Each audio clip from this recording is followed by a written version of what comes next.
الرحمن علم القرآن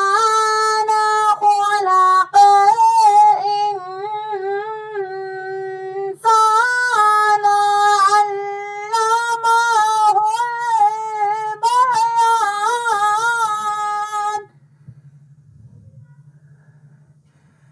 الشمس والقمر بحسبان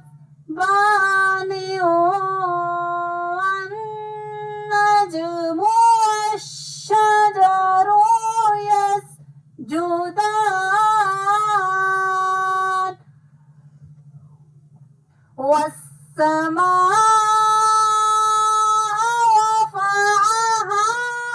ووضع الميزان ألا تطغوا في الميزان وأقيموا الوزن بالقسط ولا تخسروا الميزان والأرض وضعها للأنام فيها فاكهة والنخل ذات الأكمام والحب ذو العصف والريحان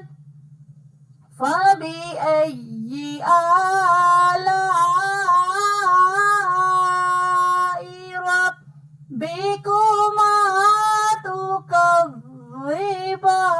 تكذبان خلق الإنسان من صلصال كالفخار وخلق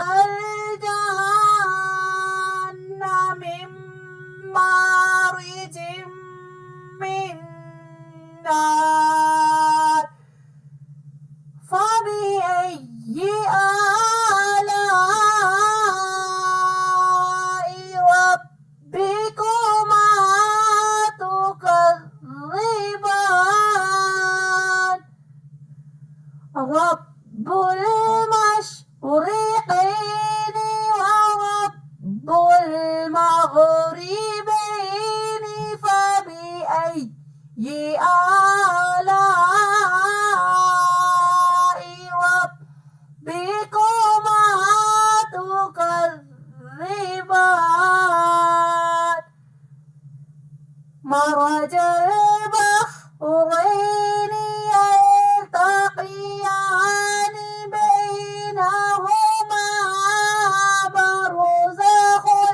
لا يبغيان فبأي آلاء ربكما تكذبان يخرج منهما اللؤلؤ والمرجان فبأي آلاء ربكما تكذبان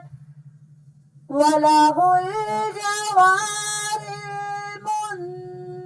المنشآت في البحر كالأعلام فبأي آلاء ربكما تكذبان كل من عليها